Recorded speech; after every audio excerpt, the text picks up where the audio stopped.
আমি রিতা নিয়ে চলে আসলাম আরেকটা নতুন রেসিপি। এটা কালকের গাছের কাঁঠালটা নিয়ে এসেছিলাম, সেটাই সেদ্ধ করতে বসিয়ে দিয়েছি। আর গাছের কাঁঠালটা তো আমার বর নিয়ে এসছে, আর কে কেটেছে সেটাও তোমাদের জানা দরকার। আমার হাজব্যান্ডই কেটে দিয়েছে। তো যাই হোক, আলুটা আমি কেটেছি, তো এই ছোটো ছোটো করে কেটেছি, যেহেতু এঁচোড়টা একদম কচি ছিল।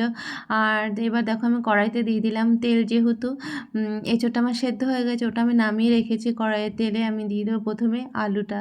তো আলুটা আমি লবণ হলুদ দিয়ে সুন্দর করে ভেজে নেব। ভেজে তারপরে তুলে নিয়ে আমি এঁচোড়টাকেও এরকম করেই ভাজি করব।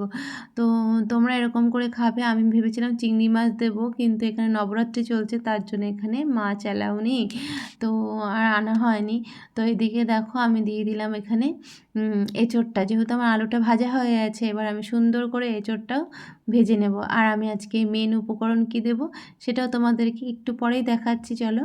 আর এরকম ভালো হাজবেন্ড যদি কারো থাকে, তার তো কপালটাই ভালো, যে গাছ থেকে পেরেও আনে, আবার আমাকে হেল্পও করে দেয়। পেঁয়াজ আর টমেটোটা কেটে রেখেছি, বা বেটে নেওয়ার জন্য নিয়েছি পেঁয়াজ, রসুন, লঙ্কা, আদা আর জিরে। আর এখানে দইটা আমার মেন উপকরণ থাকবে আজকে। তো আমি এদিকে মশলাটা পেস্ট করেছি, কড়াইতে তেল ছিল, সেই তেলেই আমি দিয়ে দিলাম সামান্য একটু জিরে, দারচিনি, লবঙ্গ, গোলমরিচ, এলাচ, আর দিয়ে দিয়েছি তেজপাতা। এটাতে কিন্তু আলাদাই একটা স্মেলও হবে, টেস্টও হবে। তো যাই হোক, এবার আমি দিয়ে দিলাম পেঁয়াজ কুচি আর টমেটো কুচি। এটা আমি হালকা একটু লবণ হলুদ দিয়ে সুন্দর করে ভেজে নেব, যাতে একদম গলে যায় আর খুব টেস্ট লাগে। তো যাই হোক, লবণটা দেওয়াতে তাড়াতাড়ি করে পেঁয়াজটা গলে যাবে। তোমরা সবাই এরকম করে একটু বানিয়ে খাবে। এঁচোড়ের তরকারিটা সত্যিই খুব টেস্ট লাগে, যেহেতু আমরা মাছ টাছ দিয়ে বাঙালি, আমরা তো খেতে ভালোই বাসি। এদিকে আমি মশলাটা দিয়ে দিলাম, সামান্য একটু লবণ হলুদ আর একটু গরম জল দিয়ে আমি ভালো করে মশলাটাকে কষিয়ে নেব। আর আমি দইটাকেও সুন্দর করে ফাটিয়ে রেখেছি, সেটা আমার যখন মশলাটা কষে যাবে তারপরেই আমি অ্যাড করব। এদিকে দেখো প্রায় আমার মশলাটা কষানোর মধ্যে, তো তেল ছেড়ে দিলেই আমি কিন্তু দই দিয়ে দেবো। এখান থেকে তোমাদেরকে আরেকবার করে আমি ভাজিটা দেখিয়ে দিলাম। তো দেখতেই পাচ্ছ সত্যিই খুব টেস্ট হয়েছিল খেতে।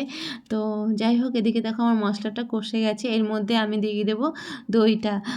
তো আমি যেরকম করে দইটা দিয়ে রেডি করছি, তোমরাও এরকম করে দই দিয়ে রান্না করবে, সত্যি খুব ভালো লাগবে। যেহেতু দইটা যদি ভালো করে না কষানো হয় তাহলে কিন্তু অতটা ভালো লাগে না।